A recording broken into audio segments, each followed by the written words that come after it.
It's a pleasure to welcome Serguei Oushakine. He's a professor of anthropology and Slavic languages and literatures at Princeton University. He has conducted fieldwork in the Siberian part of Russia, where he comes from currently, as well as in Belarus and Kyrgyzstan.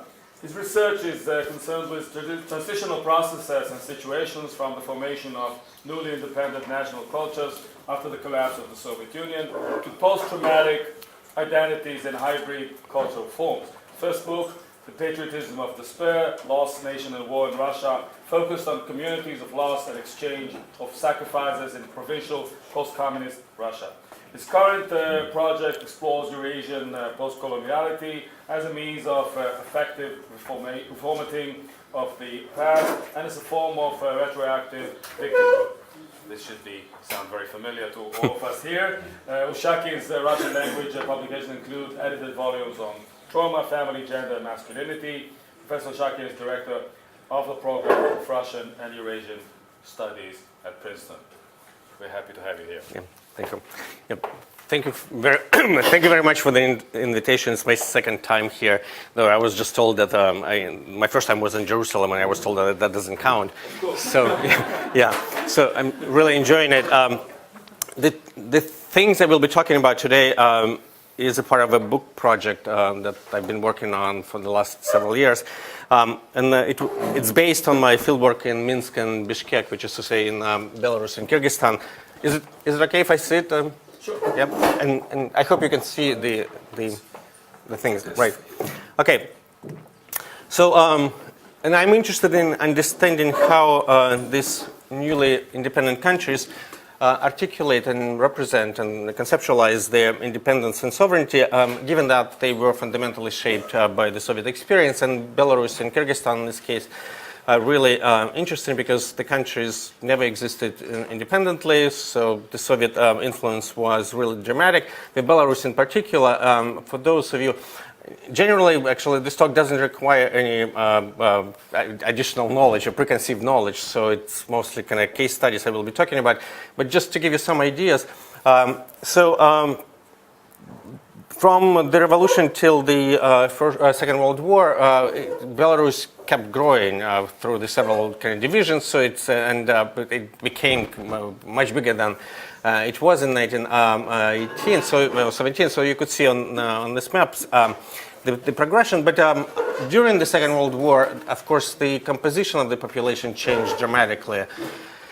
About a third of the population was decimated, so as a result, during the post-war decades, we have a huge inflow migration, mostly Russophonic. So by sort of mid-70s, we have the fabric of the population that is quite different, mostly Russophonic, mostly urban, with very little connection to their past, to the national past, I mean.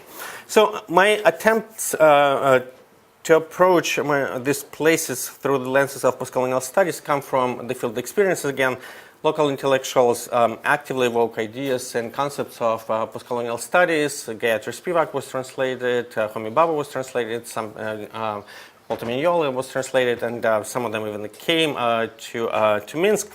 As in many post-socialist places, they tend to emphasize the narratives of victimhood. I'm less interested in that part of the postcoloniality. I'm more interested in understanding the types of subjectivity that postcolonial studies allow us to grasp.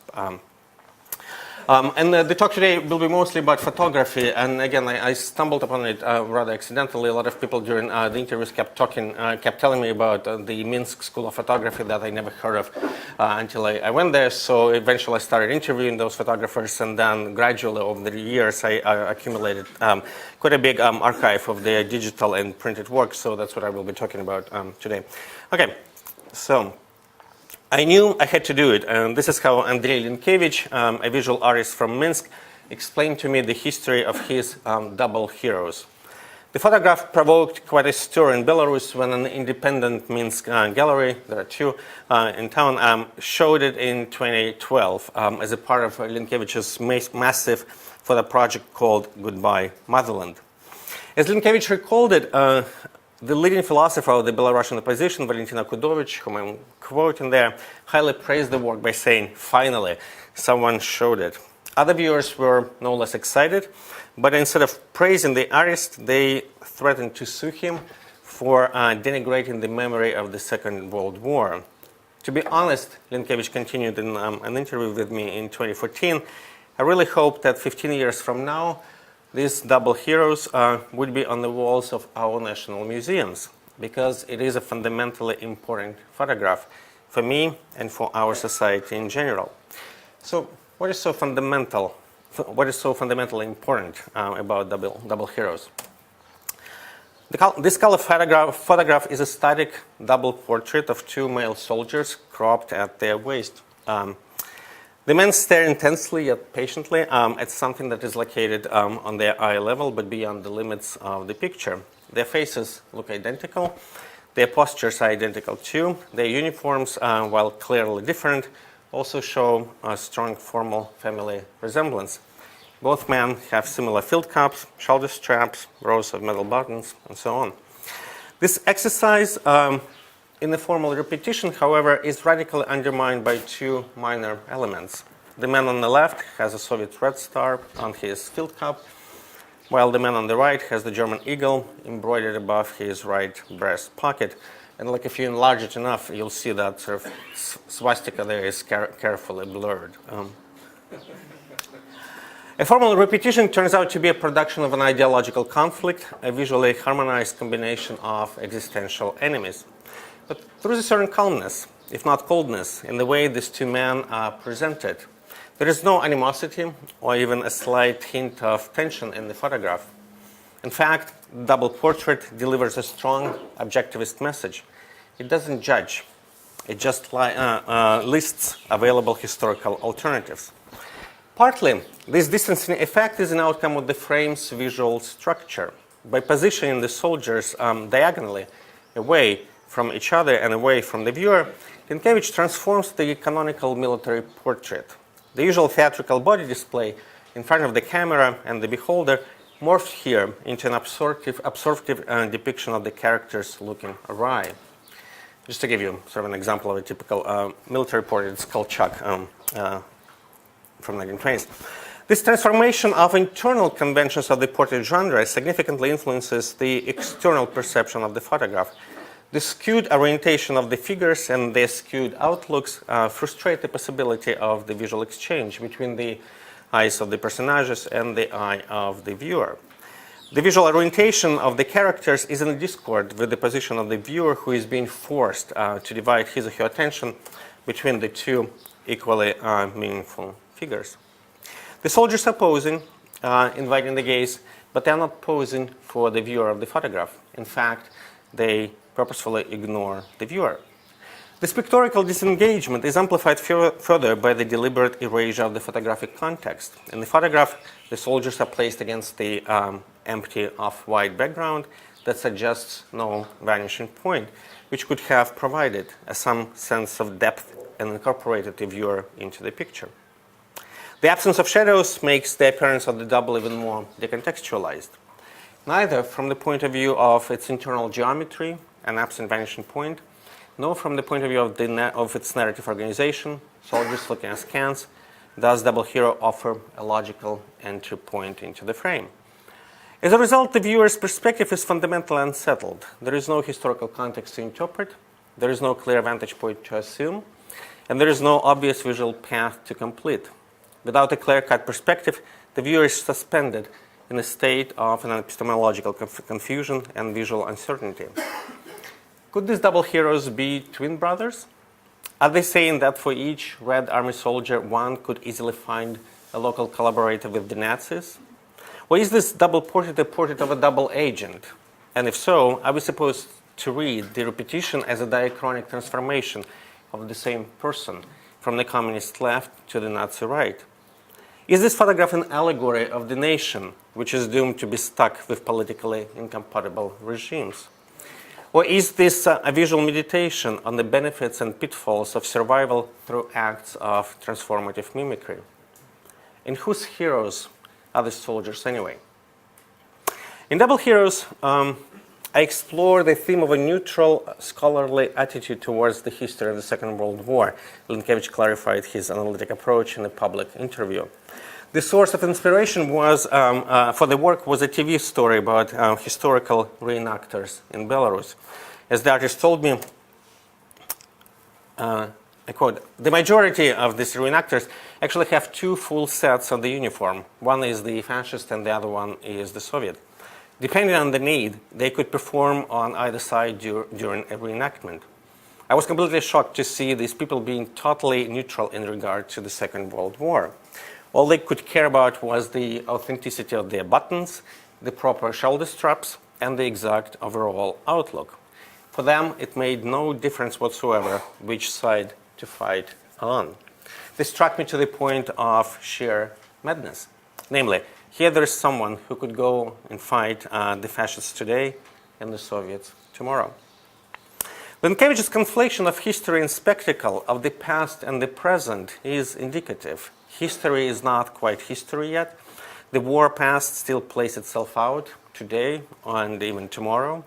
Hence, any attempt to present a reenactment as a playful costume drama is suspicious, if not maddening, and must be neutralized by being reframed in terms of a moral choice or at least its impossibility. Despite his sheer madness, Linkevich painstakingly staged and documented the condition of epistemological indifference of his subject, taking a spectacle of reenacted battle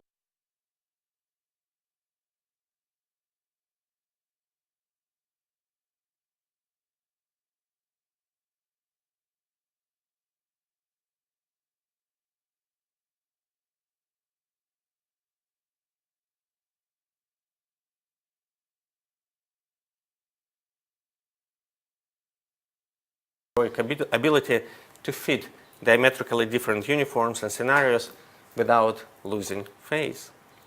The fundamental importance of double heroes then has to do with at least two crucial moments. First, the photograph usefully visualizes a contemporary trend of anesthetizing painful historical moments through their meticulously choreographed reproductions. The past is decontextualized and isolated.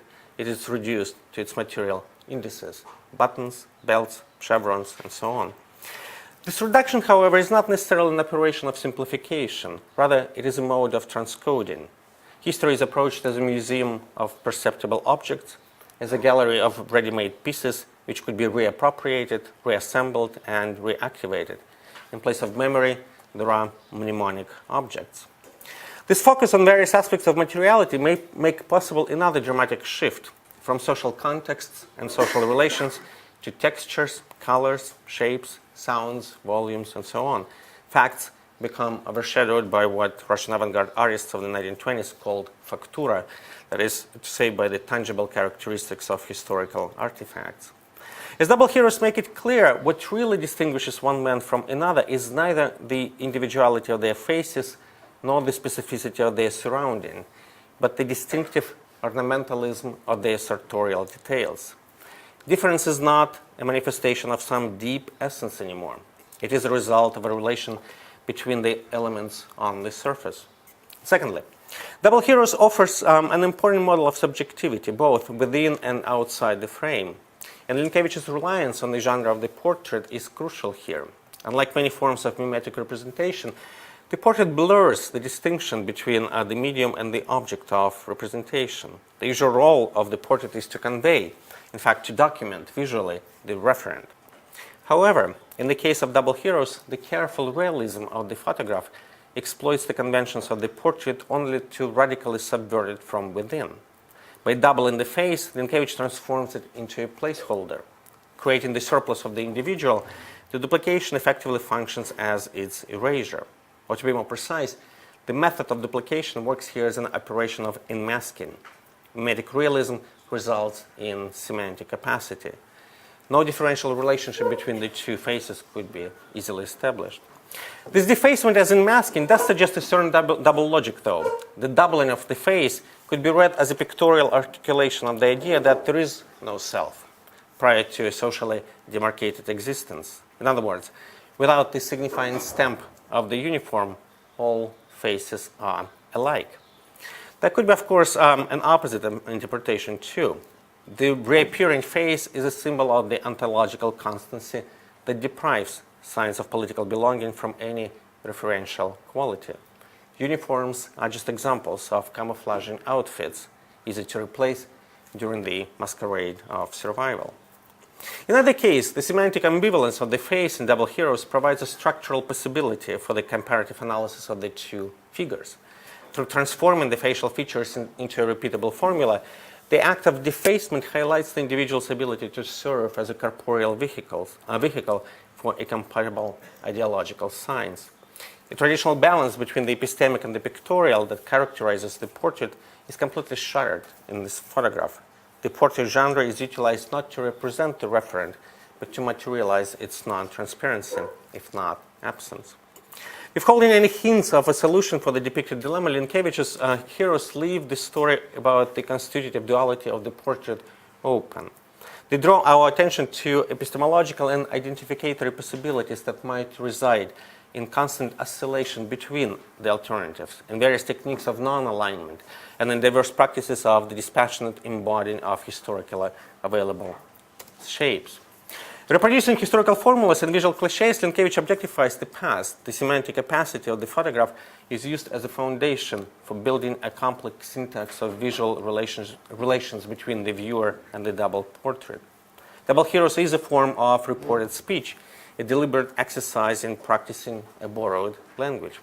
So using Linkevich's Double Heroes as my point of departure, in the remaining time, I will analyze a specific technology of self-objectification and self-presentation that took shape in Belarus before and after the collapse of the Soviet Union.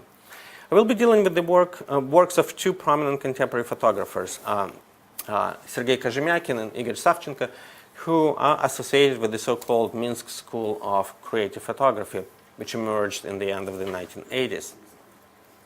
In both cases, the photographers built their archives by actively transforming visual materials of the Soviet period.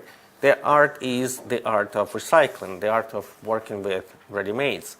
So I'm interested in studying various techniques of postcolonial appropriation through which Minsk photographers and visual artists critically reclaimed and refocused visual languages of the Soviet past.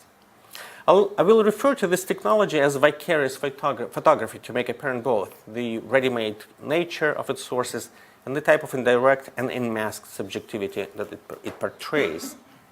The vicarious, borrowed, and appropriated nature of these visual sources is important. In fact, it nicely reflects the overall problem of the process of decolonization, aptly formulated by Franz Fanon more than 60 years ago. Fanon wrote back then, whether he likes it or not, the black man has to wear the livery the white man fabricated for him. More recently, Gayatri Spivak translated the same problem into the language of representation. Her famous question, can the subaltern speak, emphasized the fact that the vocabulary of expressive forms available to the subaltern classes tends to be underprivileged. Also, and most significantly, to be heard, to be understood, subaltern groups are forced to speak the language of the institutions and regimes that dominate them. To put it differently, delivery has to be appropriated in order to be transformed from within. The visual materials allow me to trace how a particular historical experience fights against the limits of already existing genres. Visual interventions do not happen in a vacuum. They tend to be constrained by the available vocabulary of expressive forms, plot structures, syntactic conventions, and so on. So in my case, the enabling and constraining framework is the genre of the individual or group portrait. Yet, as I just showed it with Double Heroes, portraits could be evoked not to individualize the depicted personality, but to deface this individual. And as I claim, this defacing appropriation has a certain narrative coherence. Images of decapitated or faceless individuals point to a particular form of presence without identification. They visualize subjectivity without agency, but with a lot of self-reflexivity. So I will try to show, to repeat Lisitsky, that I quote there, how Belarusian photographers circle around the portrait. That is to say, how they reproduce and at the same time transform the livery that they inherited. So let's do some mental exercise. Try to imagine. I will describe a picture and sort of try to envision it in your mind. Imagine it. A man in his Middle Ages in the military uniform poses for the camera. He stands in the corner of an open terrace somewhere high in the Crimean mountains, with the sea far below. One of his hands firmly holds the terrace's railing. The other is casually placed on his waist. The photo is perfectly composed. The horizontal rows of the railings are structurally balanced by the vertical of the officer's body. And the scene in the background merges with the sky, creating a seamless, airy plane. The portrait would have been a typical example of a holiday picture from a summer resort, except for one crucial detail that is missing: the man's head. The figure is cropped right at the officer's shoulder. Yet despite this violent erasure of the subject, the photograph is disturbingly serene. Relaxed, if headless, the figure exudes confidence and even a sense of control. So imagine, is it something like that? The photo is called Presence, Присутствие, and it is a part of the series called A Family Album by the Minsk photographer Serguei. In my interview with him in Minsk, I asked why he decided to decapitate the officer. He insisted that there was no alteration whatsoever. I would never allow myself to cut the head of my brother off, and suggested his own reading of the image.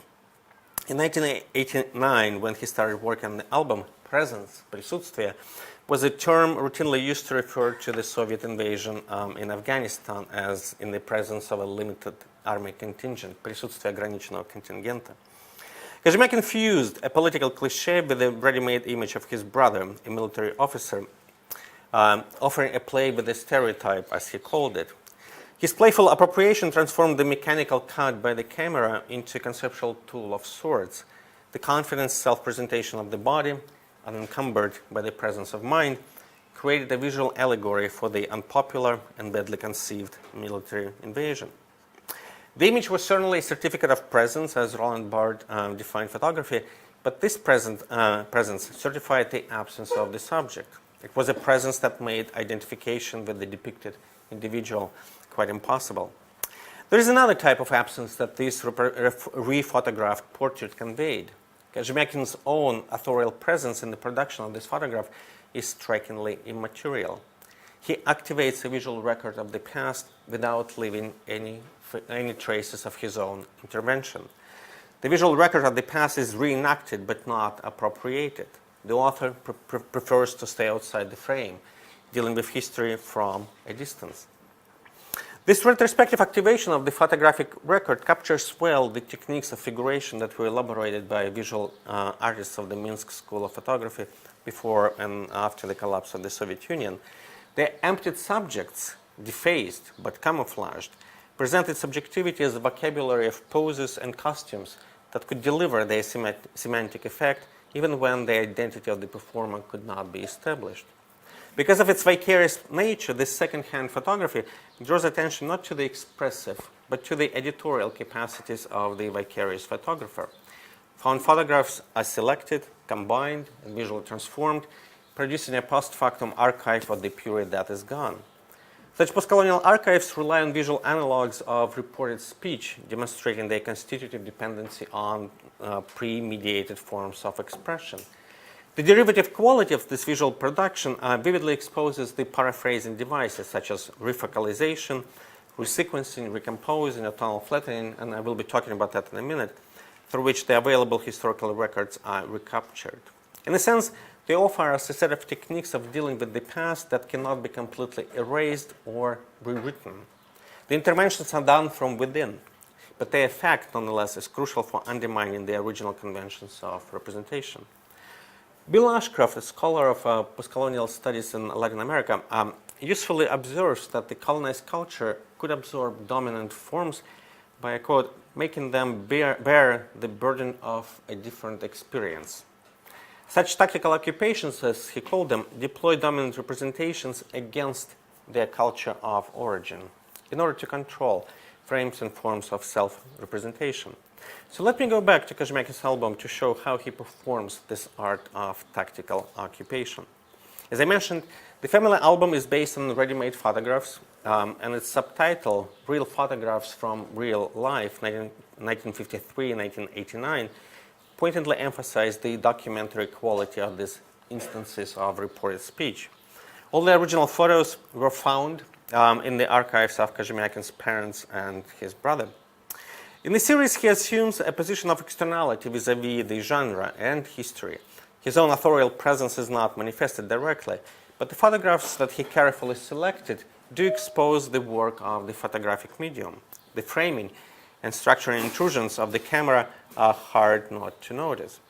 It is indicative that Kozhemyakin rejected the usual organizational conventions of the family album. The real life in the album that he curated is not structured by the linear chronology. There is no diachronic progression whatsoever. Nor does it trace a biography of a particular individual. This real life ostensibly lacks leading heroes and recognizable historical events. Moreover, close-up portraits of relatives, the dominant genre of a typical family album actually, are entirely missing. Instead, the series presents snapshots of family everyday scenes in which people are photographed from a distance and often from above. Their faces are not usually disfigured, but they do not act as logical focal points of the photos either. Instead, the photographer's gaze focuses on peripheral elements. The gaze is purposefully diffused. And if you see this picture, it's sort of hard to see from afar, but there is just not one troika, there are several. Three.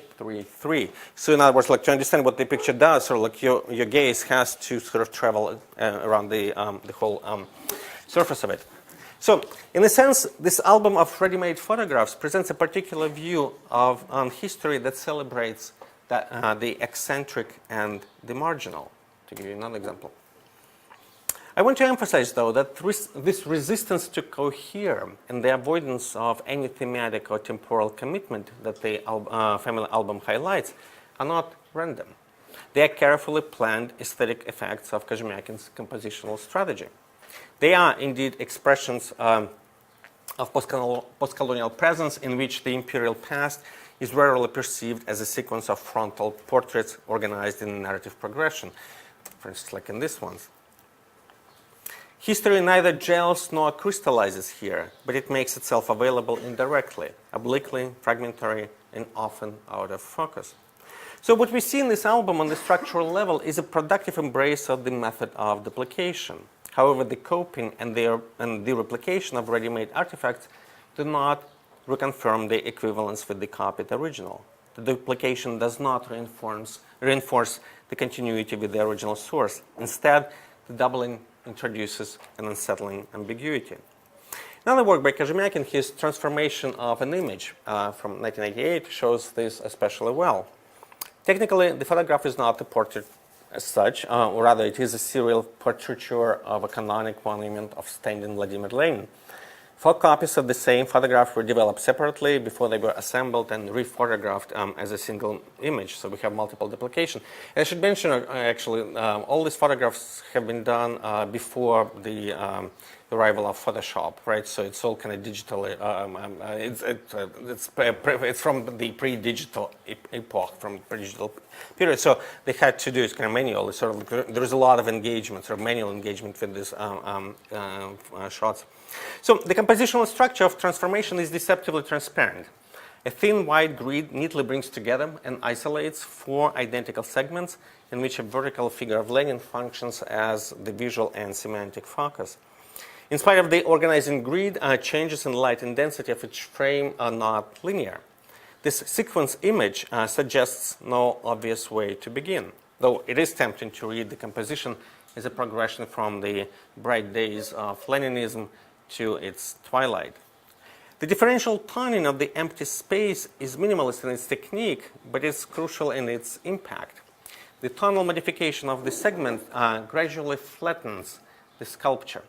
As the shadows become more and more leveled, the 3-dimensional Lenin loses its depth and becomes a cardboard thin silhouette. From being referential, Lenin quickly devolves into being simulacral, and all because of the change of tone. These tonal changes are not just semantic. Changes of tone suggest a new trajectory of reading too. To maintain its meaning, each iteration of the sculpture must be read differentially now. against and along the sculptures and contexts in the other segments. The decentering effect of this transformation is even more pronounced when the series is approached as a single frame. In the center of the series, there is a void, cross, pointedly emphasized by intersecting lines of the white grid. As the compositional structure of transformation suggests, the spatial center neither generates nor anchors the explanation for the series anymore. In order to understand the composition, one has to approach it eccentrically. This image helpfully foregrounds the importance of the open deployment of the semantic and the artistic potentials of the photographic surface. The surface is converted here into an autonomous tool of expression, or to put it slightly differently, the surface became transformed into a multi-layered visual screen that could display signs of the process of the appropriation of the medium. We see how delivery is getting deconstructed through various forms of ornament and embroidery. The subaltern finds a formal way to indicate traces of its presence. So, to appreciate fully the importance of this visual claim to authorial presence without identity, I want to make a quick recourse to the work of the German artist Gerhard Richter. His appropriation of documentary media, first of all photography, could be seen as a crucial historical predecessor of the visual series that I explore. Though when I asked the photographers whether they knew any works of Richter or some other contemporary artists, foreign artists, they said no. So who knows? So Richter's famous Uncle Rudy is particularly significant here. The portrait is an example of Richter's handmade photographs. It is a painting that painstakingly reproduced the photographic original. In Uncle Rudy, the artist depicted in 1965 his real relative, his uncle. In the uniform of the German Wehrmacht, can say that, Rudy occupies the center of the picture, smiling at the camera. The painting is mimetic, but it's not transparent, like literally. Richter scrubbed with a dry brush the surface of the almost kind of dry painting in order to subvert the photorealism of the almost finished work. The blur that emerged in the process of this scrubbing obfuscates the clarity of the message and creates a ghostly image of an awkwardly grinning Nazi officer. Benjamin Buchloh, a Harvard scholar of Richter, suggests that Richter used this distortion of Uncle Rudy to respond to the historically specific impediment, as he called them. The blur helped to avoid the conflict between the necessity of constructing historical memory and the inadequacy of the rational means available to do this. Uncle Rudy's obscurity, in other words, was an attempt to render the horror of the Nazi past not by constructing an adequately horrific visual narrative, but by deliberately disorganizing the very process of visual narration. In a sense, as many scholars pointed out, Richter constructed a substitute for the social debate that never occurred. There are several important parallels between Richter's Uncle Rudy and the Minsk photography that I've discussed. In both cases, we are dealing with works that rely on reproduction of ready-made artifacts, photographs, or sculptures. In both cases, the pictorial content was purposefully obfuscated through blurring, texturing, and toning. The conventions of the portrait genre were similarly evoked, only to be imploded by erasing the subjectivity or by defacing the subject. In both cases, the artists avoided the narrative closure. The burden of interpretation was shifted onto the viewer. And finally, each case emerged as a quiet confrontation that challenged the problematic social conditions in which the question of historical culpability and individual responsibility was barely heard.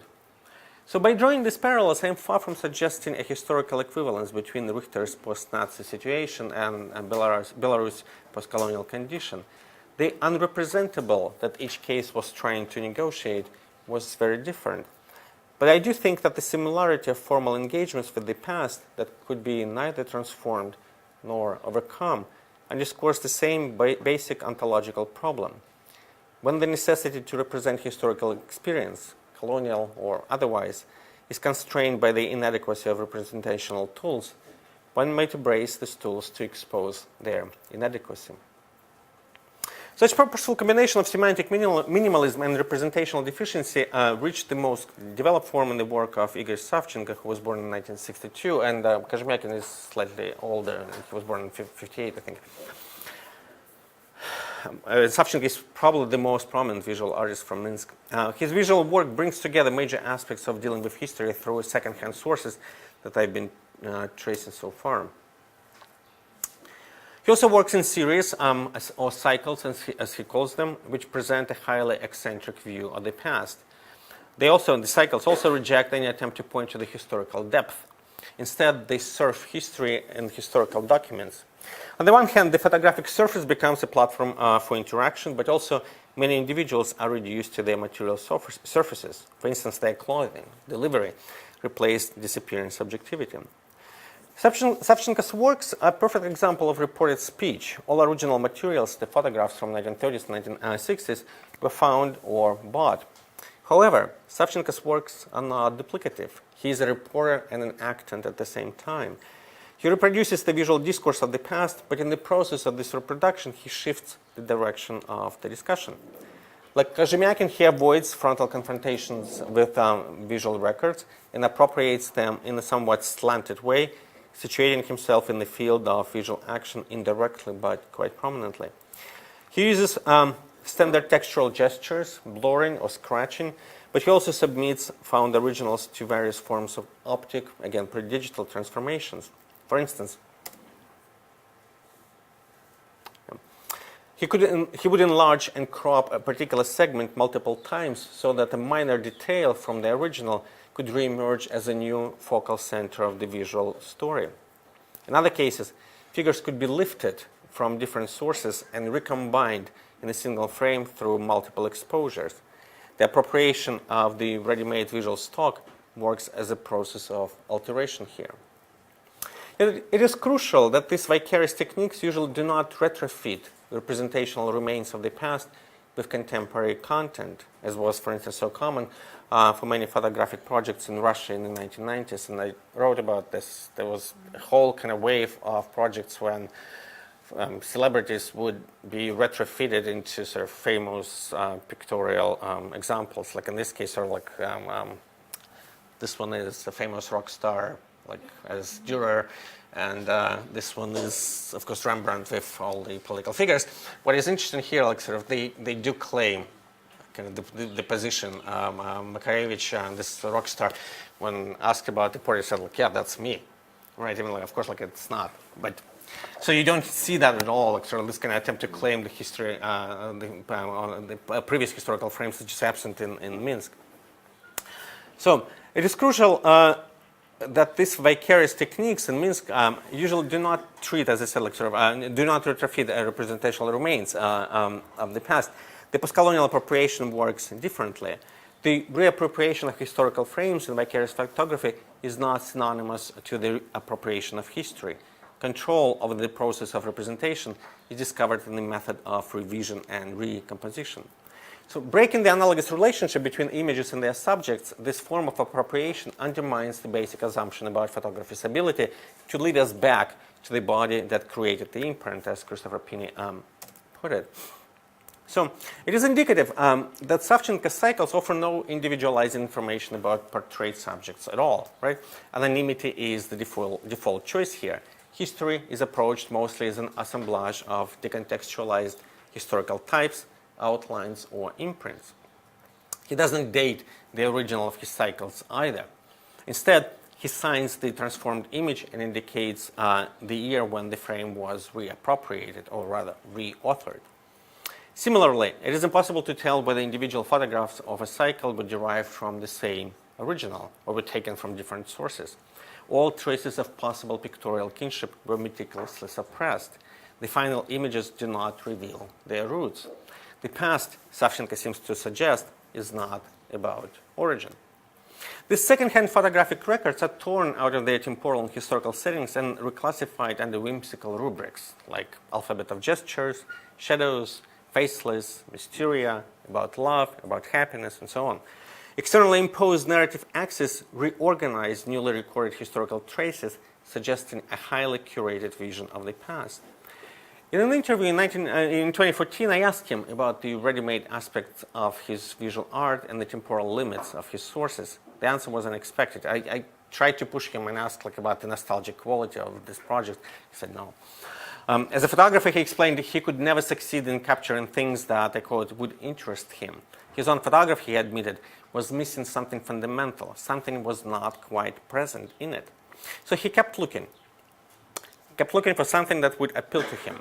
In the old photographs, he continued, there are faces, relations, and some kind of connection between people that really touch me. I'm not sure you could see that around anymore. Ready-made photographs were appealing because they were static, he said. They were from a different time, from the epoch that had been completed. They come from a period which is not too remote. And because of this historical proximity, they are not too alien. At the same time, because of their historical distance, they are not too close to your own life. They still have their own aura, as he put it. Savchenko's explanation outlined the core aspect of vicarious photography in the postcolonial archive. Their indirect quality affords an effective experience of a shared sense of historical continuity, but simultaneously, it offers a safe distance from which this ready-made past could be subjected to various manipulations. For instance, the cycle shadow, Kenya, 1999-1993, consists of a set of toned photographs in which individuals or groups are placed within the empty, grainy environment. In some cases, Savchenko punctuates the photographic space with flat, dark figures borrowed from other images to create a graphic sequence of almost identical silhouettes. In others, the frame could be occupied by only one individual facing a blank space. Shadows of history, indeed. These anonymous bodies turn the past into a landscape of ghostly somatic outlines, into a space populated by recognizably human contours, but unrecognizable individuals. Again, figuration here is purposefully not self-explanatory. There is no pretense of referential representation here. Instead, in shadows, Savchenko uses photographic records of the past to show us that records are not history, but only traces that manage to survive, and often by accident. If shadows presented a photographic version of Plato's cave, suggesting to see in history nothing more than a collection of corporeal imprints of unknown origin, then his next series, Alphabet of Gestures, used anonymous somatic configurations to approach history as a very tactile, haptic experience. Alphabet turns peripheral elements of the portrait into the center of attention. Savchenko shifts our gaze to the margins, and by doing this, he is able to reveal the nuanced choreography of human limbs, usually overshadowed by more noticeable facial expressions. When seen together, Alphabet's gestures offer a strange body spectacle, familiar and alienating at the same time. The photographic fragments have clearly come from static public portraits. However, in their defaced and magnified incarnations, these hieroglyphs of extremities suddenly convert the alphabet of gestures into an archive of a voyeur, as if disclosing the fetishistic nature of our desire to approach the historical detail too closely. Six cycles of Savchenko's mysterious straddling between the flattening distance of shadows and the fetishistic obsession of alphabets.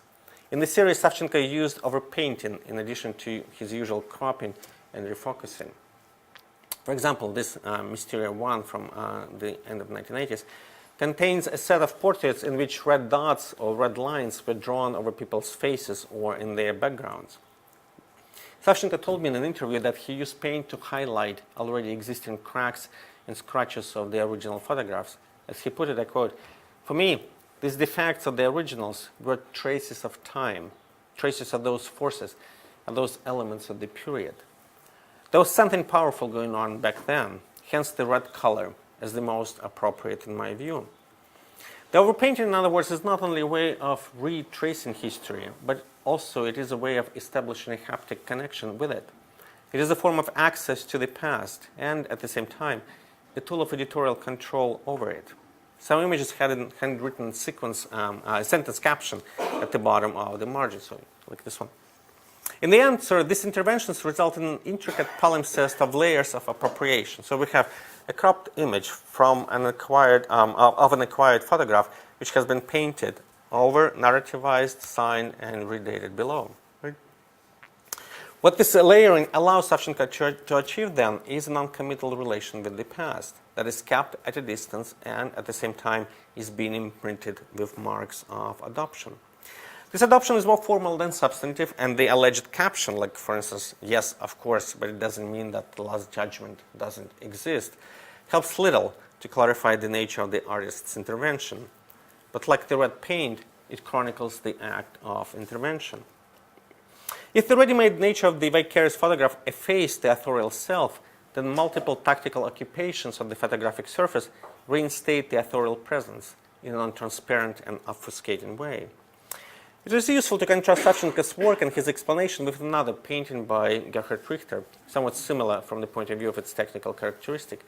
Richter's Pari from 1963 is a painted reproduction of a photograph from an illustrated magazine, in which 4 glamorous women and a man drink punch smiling at the camera.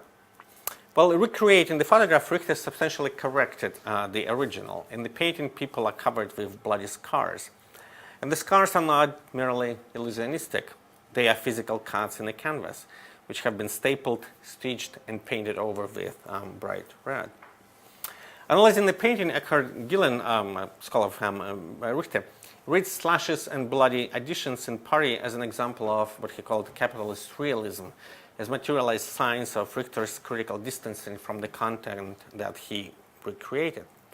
Savchenko's painterly interventions do not seem to have any obvious critical message. His overpainting refocalizes the image not by offering a counter-narrative, but by amplifying the factura of the time. Enhancing his authorial presence, he retraces the elemental forces of the period, bringing them to the fore within the frame of the borrowed image. What Richter's work helps to illuminate, then, is a different status of borrowed formations in the project of the Minsk School.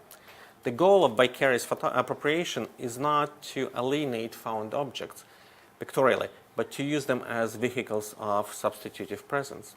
And finally, faceless, the last in my favorite, actually, cycle.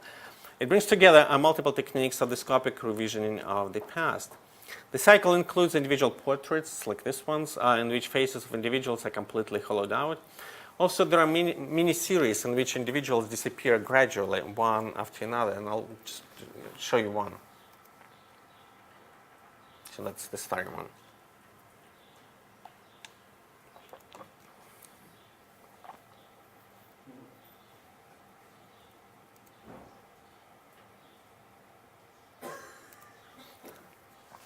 Well, there is nothing particularly sinister about overall compositions of photographic contents of faceless images. The traces of disappearance do produce a disturbing effect. Facial erasures are not complete. People's hair, for instance, remains. And the spaces of surgically executed non-presence look like entry points into another dimension beyond the picture. The disappeared demand for explanation, but there would be none. Not even in the form of a usually obfuscating caption. Removing traces of interiority, Savchenko leaves these negative spaces open for each and any interpretation. When several works from the cycle were exhibited abroad, like in the US, curators tended to see in them a reminder of Stalinism, of all those people and representations that were made to disappear. And just give you a couple of examples. That's from an album that Rodchenko put together. It's called like 10 Years of Uzbekistan. And the guy, Akmal Ikramov, who was the head of the Communist Party of Uzbekistan, the book came out in 1934, and the guy was arrested and then killed in 1938. And Rodchenko, it's from his own copy, he marked it out, and so he did so gradually with many portraits in this book. So during our conversation in Minsk, Savchenko completely dismissed this kind of interpretations as having nothing in common with his own intention, as he put it. These people are faceless, he said, because they are human models. They present different models of people in different life situations. Therefore, there are no faces, just mother as such, that type, or child as such, that types. The cycle is about a universal human being, человек вообще. I had no reason not to believe him. After all, when in the late 20s, early 30s, Malevich was forced to abandon his cubes and circles, he switched to producing peasants, girls, and people of the future whose identities were similarly hollowed out. Faceless and de-individualized, they were also supposed to represent universal human types and social categories, shells to inhabit, models to emulate. Unlike Malevich's generalized people of the future, Savchenko's universal beings of the past were not imagined. They were distilled and abstracted from historical records. His universal beings are decontextualized and anonymized, but they did offer templates of the inhabitable past by pointing to experiences, situations, and relations that did take place. What Savchenko outlines in his cycle then is a collection of modalities that make the ready-made history accessible for changes and open for interactions. Through operations of fragmentation and recomposition, he refocused historical records. He also reactivated the available past by defacing its subjects and retracing its elemental forces. His art of tactical occupation did not produce an alternative version of history, but I think it did something more important. It envisioned Soviet history as a space of new formal possibilities. More generally, as the visual archive of the Minsk School demonstrates, the appropriation of visual conventions of the Soviet period does not necessarily result in their duplication. Nor does this appropriation require the mandatory ironic position. The visual artists whom I discussed employed the visual language of the vanished empire in order to disassociate themselves from the Soviet practices of photographic recording. Of course, there is a danger in replacing photography as a tool of documentary recording with photography as a speculative practice, which uses historical forms for building a foundation for hypothetical versions of the past. There is a clear threat of what T.J. Demos defined as, I quote, the near complete disconnection of photography from social reality. Lived experience now appears merely as a secondary effect of the photograph's own creative fabrication.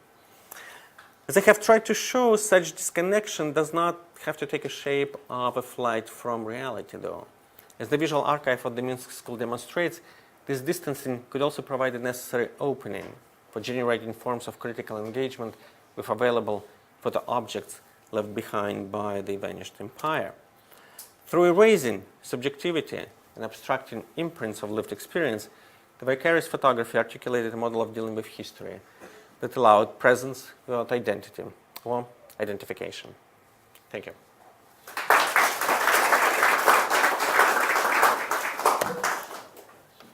Let me begin with a short comment before I open the floor for questions. You offered us an interesting reflection on the nature of art, to some extent, on the work of two or three particular artists. But it is strangely decontextualized, even though you started with Belarus and ended somehow with Belarus. This could have been anywhere else. This could have been everywhere. I think the artists themselves seem to suggest that this is not a political or historical commentary. This has nothing to do with the building of national identity, and that it is somehow disconnected from practical or social reality.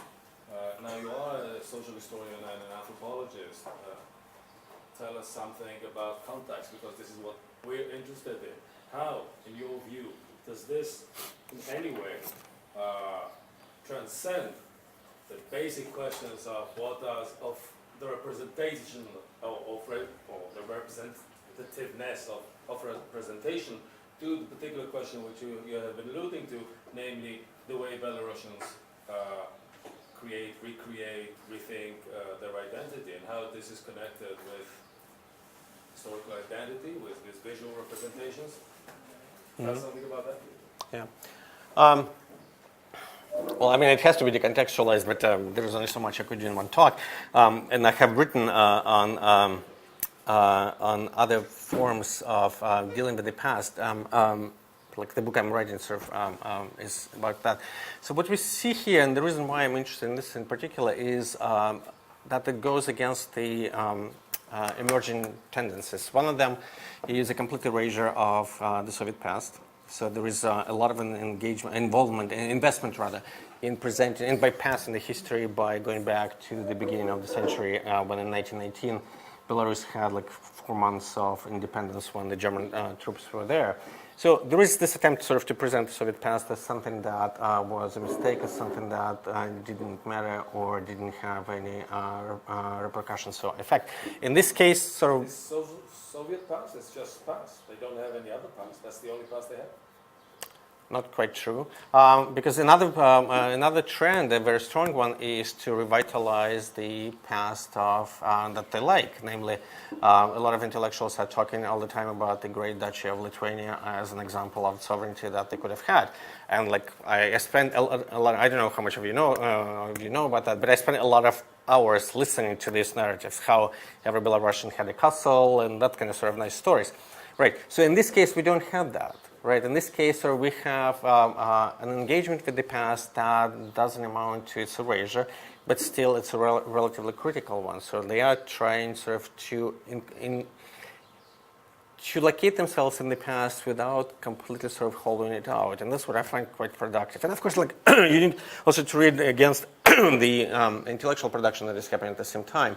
So the one study that I really liked there was one trend was. An attempt to develop the so-called studies of Belarusians as a Creole, not quite culture, but as a Creole phenomenon, right? So it didn't go too far, precisely because sort of like it confronted with the really strong tendency to build a new nation state. So this is deliberately non-ethnic, non-national, and that's why I find it quite interesting. It could be anyone.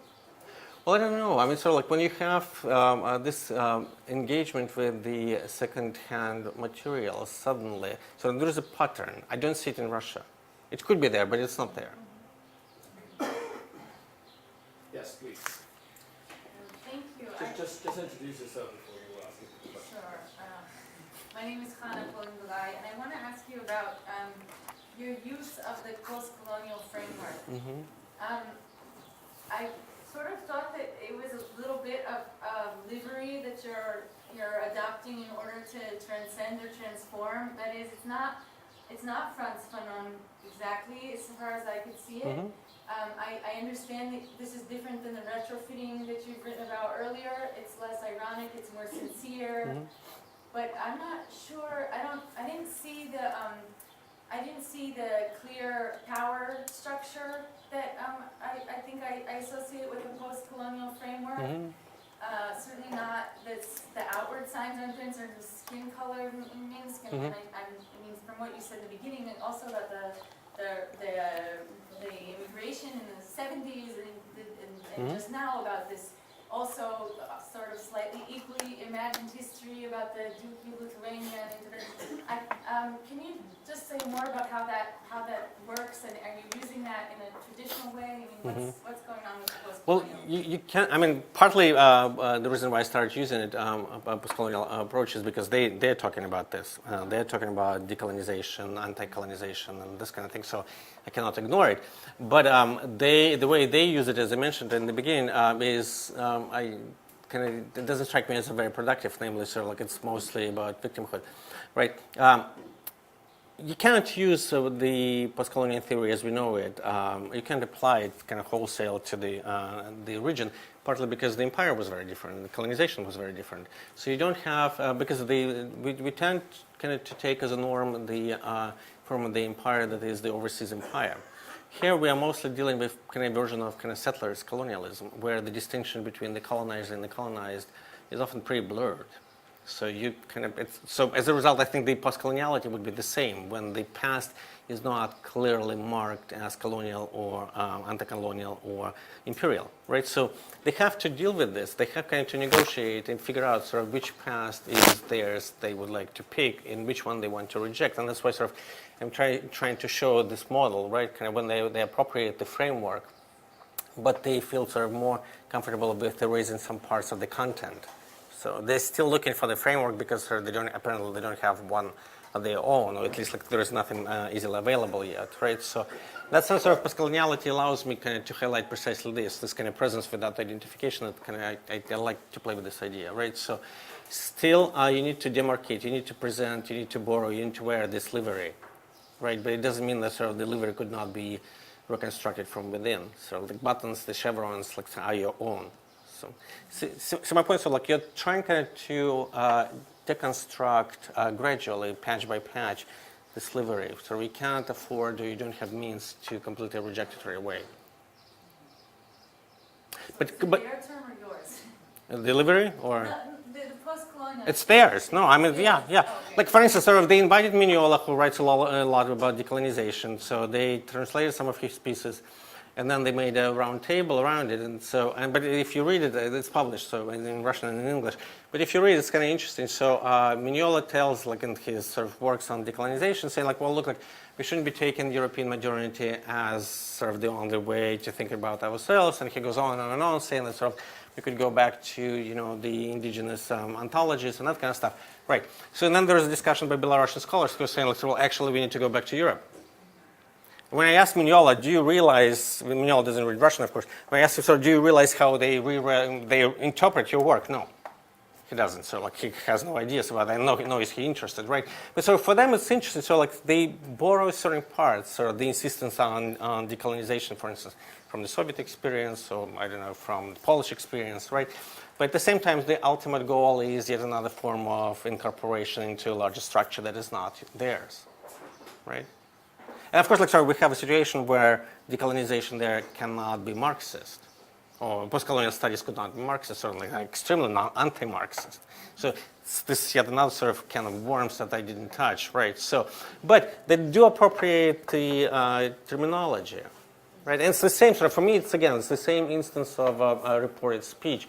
When you borrow the language, but you transform it from within. So it's a very particular, like, to give you another example that might work better, you might have heard of Svetlana Alexievich, right? So who got, a couple of years ago, Nobel Prize. And she works exactly in the same way, right? It's a reported speech that she montages in a very nice way, kind of to make her own point. So the speech is not yours, right? The forms of expression are not yours. The tools are not yours, but the message is. And that's what I find really interesting. And that's what I can't quite see, for instance, in my work on Russian materials. Sorry, I'm talking for too long.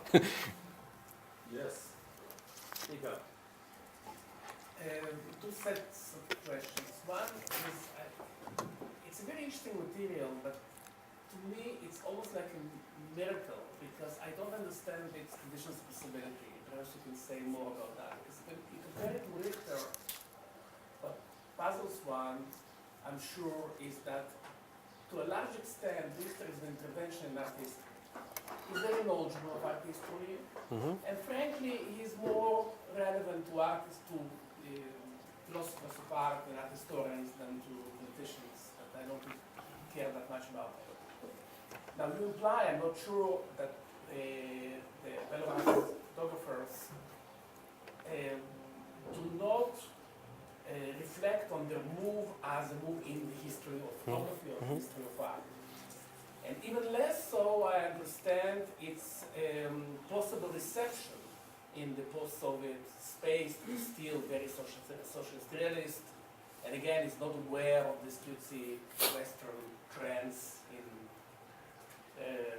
raw material deconstruction. So I would like to hear more about how it flies in Belarus. I'll limit myself to that at this point. Conditions of possibility, I didn't mention that, but it's interesting. All these guys were, they're roughly from the same generation, except for Linkevich, who is much younger. He was born, the very first image I started with, Double Heroes, he was born in 1982. But the older ones, the ones who started them in School of Photography, originally they actually were all, most of them were engineers, and then sort of they would photograph on the side, and they all attended a photo kruzhok for the studio. In the 80s, where they learned like techniques and stuff like that, and they actually had some access to, at least like they claim, they had access to photojournalists, like on photo art, mostly via the Baltic states. Like I think Latvian journals of photography were popular at the time, and it's very kind of creative photography. So like landscapes or figures, blurred figures. So this is very different. So it's kind of documental. So they had some knowledge, and with the perestroika, with them, the glasnost, they all abandoned their jobs and became professional photographers. So they do, wedding photography, but at the same time they're doing that. There were very few exhibits, but from the end of the 1990s and throughout the first decade, these photographs that I showed you, they became really quite ubiquitous. So pretty much every photographic show in the city opens with Kazhemyakin species. Savchenko is as big as it gets, like in the country. So they're popular, and their work clearly has some appeal. Even Savchenko stopped taking photographs after '97. So perhaps you could say a few words about that. How do people read those works? It seems that in the natural, also immediate environment, people were seeing them as some sort of a statement, which is not just artistic. Or am I wrong? Well, it could be, but Was it just an artistic statement? They look at it as any sort of, say, abstract art. it could be. I mean, I didn't do that kind of ethnography, but I'm not. I mean, there are sort of critical essays where sort of people are making similar points, but not about postcoloniality, but rather about sort of the critique of socialist realism. There are some curators who think that that's your typical postmodernist art, which does make it very interesting as a claim, right? So, but until I just want to point that until really very recently, there were no catalogs in the country, just only abroad with the exhibits. But you sort of underestimate their international locatedness. I mean, these guys do travel now, so and in the last decade, they were exhibited all over the world. So they know what they're doing, and they're much more knowledgeable about the art history as well. So yes, they do know about Boltanski, they do know about Richter and many others. So in other words, it's much more dialogical. That's why I'm sort of interested in the 90s and sort of earlier work when it was kind of like, the indigenous kind of material that's still kind of devoid of this sort of intertextual references that the postmodernist art usually would have. Yes, please. Just introduce yourself. I wanted to ask if, even though I understand from you that the people use the post-colonialist framework, if we don't, as academics, maybe need a new term also to describe things that, as like what's your name? Sorry, Hannah described, they are not exactly the typical post-colonialist field. For example, a country like Montenegro, would we call it a post-colonial country? Maybe some people there speak of freeing up themselves up from Belgrade, or now if Catalonia would gain independence, is it exactly post-colonial, or is it some people who want to keep their wealth and keep their culture? Is it more kind of similar to maybe outright white nationalist movements? A lot of things are happening now which are not exactly these people under pressure that want to free up, but the opposite actually. People want to free up to stay unique to themselves. And the people I met from Belarus, I met mostly Jews, so maybe I didn't meet them. Jews from Belarus who maybe have a different narrative, but their stories of Belarus, of Minsk, was always, this is the real Russia. It's not like Moscow, full of Uzbeks and full of Tatars. We are the real essence of it, the real Russian poetry, the real Russian. So it didn't feel like this is a very post-colonial country, but actually the opposite, kind of like, let's keep Russia the way it was and keep the Tatars out. Right, but that's precisely it. So you have one group that says that Belarus is like Russia, right? And you don't think it's colonial. You don't see it as problematic. It's not Russia. So Russia is a different country. You're asking if I see it as problematic?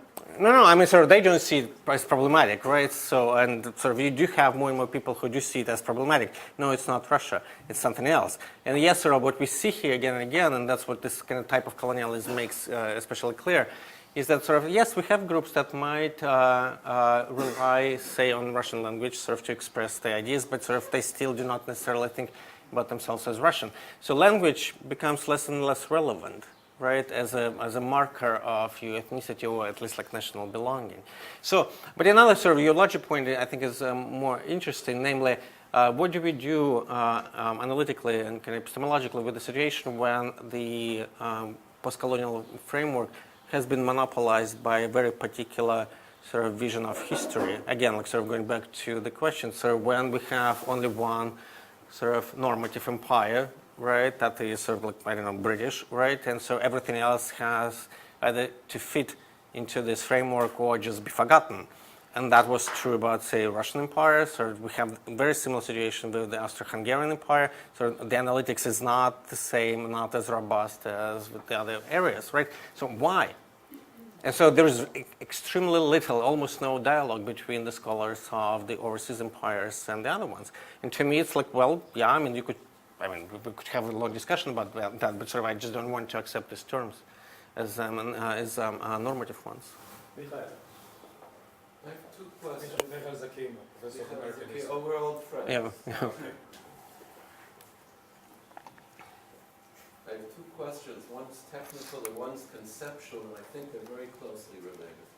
Okay. First, rather technical question is I was wondering how these images are in fact presented, consumed, or experienced as separate prints exhibited in gallery spaces for the public at large, or printed in volumes in obviously intended for mass circulation. So my more conceptual question is whether the photographers themselves, the artists themselves, conceive of what they're doing as a pedagogical project, in teaching the public how to look and to think and to know. I don't know if it's about the past or about Belarus today, and I don't know if those are mutually exclusive. So that's one question. Yeah. The presentation is an interesting issue. It's abysmal. They have a set of prints where they exhibit and they have, as I mentioned, there are a couple of independent galleries where you could do that. And when I was there, I started going there in 1999, and I have been going all these times. And you would get sometimes an exhibit in a hallway of a cinema theater, sometimes in a library, that kind of stuff, right? Then they migrated to the web. Then there are some things, but for instance, this piece comes out as an article, and I contacted the other day Savchenko for good quality prints of these shadows, which I quite like actually. And he said he doesn't have any good digital, any good digital things, or he has off prints only, and that's it. Right, so they're still very much into kind of very strange situation when they do not really popularize this sort of, and I find it strange. Another interesting thing is with the found photography, like Kazhemyakin, I didn't talk about this project, but he has a really interesting series called Children's Album. So he found reels of how do you call them, photo reels, sort of the old style, by his parents' home, and he looked at them, and it turned out to be official portraits of kids in kindergarten. So he started developing them, and they all, it's funny, they all dressed like either princesses or like Russian princesses, with this crown or whatnot, or hussars, right? And he published initially them. I traced all the publications. Initially, he published sort of few images with the perforation and everything, but they were individual, and they were quite interesting. So you see these kids who are still learning how to pose and that sort of stuff, and sort of you read them differently. And then he published colored, and all of them, out of 200, he picked 15, right? And suddenly, when it comes as a series, so you see the profound similarity in monotony of the dresses, of the poses. So the circulation is just circulation actually matters. So in what way they decide sort of to present the art. And I don't think they are that conceptual yet. They're still thinking, even though both Savchenko and Kazhemyakin, they have teaching courses. So they do teach locals how to read photography, but also how to do it. I presented this talk in Moscow in January, and there were a couple of photographers. And actually, I sent it the Russian version to Kazhemyakin. And their reaction was interesting. They said, I didn't expect that. They said, that's great because you placed us in the context. Right? They didn't have anything against or in favor of the method that sort of the framework I created, but they really liked the idea of being at least in some context, because otherwise, I guess, sort of nobody is writing about them. Yeah. Yes, Roy. My name is Roy. I'm researching history teaching in Israel. And if they are truly so popular, I would accept it, especially their historical point of view or their attitude, history with that origin, undermining the ethnic or national narrative. So I would accept they would receive like fierce objection or fierce criticism, and so maybe you can elaborate on that. I don't think there is much, but I don't think they are sort of much criticism, but I don't think sort of they are mainstream authors either. What saves them is that they all have, all the ones I talked about, they all have sort of international reputation now. So their works have been published in international catalogs and sort of it's widely exhibited. It was like in the 90s especially. So that kind of created the authority, the position of authority from which they speak. So, but yes, the major discourse now is quite different. It is about sort of the production of a particular nation state. So, and they kind of managed to assume this borderline position. Well, not borderline. I mean, sort of they're not interested in. I asked with Savchenko, it's interesting. So I asked him, so like, do you think about yourself as a Belarusian artist? He said, no, I'm an artist from Minsk. Well, Right. that's not surprising. Any other questions? Yes, please. I'm Vera, I'm writing my PhD here. And I'm quite familiar with kind of construction of Russian narratives, less in photography, but historical narratives in Russia. And this is very striking. I mean, it's very interesting what you showed, and very striking when you look at what's happening in Russia right now. And Yeah, now imagine, so I'm coming into this after my work, field work in Russia, yeah, right? So like everything is so different. So that's why sort of I thought, well, okay, I have to talk about that because in Russia you just don't see it this way. Like at least I don't, and I do pay attention. yeah, and I mean, I guess, but still, it's, in some way they are exposed to this narrative building in Russia, right? I mean, it's not, because, I mean, it's so different in a way, and is it not like there's no kind of dialogue or some sort of kind of osmosis of ideas, because still, I mean, it's fairly, I mean, there is a lot of traveling between the two, and probably there is still a lot of kind of personal networks, and it is very strikingly different. And actually, I have another kind of side question to that, is in some way, in a very vague way, it reminds me of kind of late Soviet living outside, I mean, kind of removing yourself from this political discourse in a way that you can make art, in a way that you can, construct personal experiences, and not being inside the ideology, not being inside the big ideological debate, and, It's a very Soviet thing to do. late Soviet, Yeah. yeah. Yeah, except sort of there is one difference. They're doing it like when the Soviet Union is kaput, right? It's collapsed, right? So, and for me, that's the interesting question. So, why would you do that, given the range of options that you have? Like after the collapse of the Soviet Union, you still go back to the Soviet records, and then you do rearrange them precisely in the way that you mentioned, namely, sort of like that's why sort of the cyclic nature for me is crucial, because they have enough means kind of to build a long narrative. And like in the album of the real Soviet of real life, of Kozhemyakin, you don't have any political life at all. It's mostly, except for this troika when it's military codes, but otherwise it's just daily life. And that's sort of the real life that they want to see, the real past that they want to see. If no, these public celebrations, like nothing, you're just like swimming, I don't know, eating and that sort of stuff, right? So, and yes, is it Soviet? Yes, it is, but it's also sort of a critique of the dominant Soviet narrative of the time, when it was indeed like sort of political and so, but has to be about either Stalin or like now about Putin. But the Russian stuff, it's interesting, it doesn't quite exist this way. So like they are not known in Russia and they barely travel there. They're not really interested. So they're much more known in the Baltic states. So the center of gravity changes now. So they go to Vilnius often, they go to Poland often, but sort of Russia is not their main concern. In Russia, I think sort of the visual art there just went in a very different direction. So. Anyone? Thank you very much. Yeah, thank you. Thanks.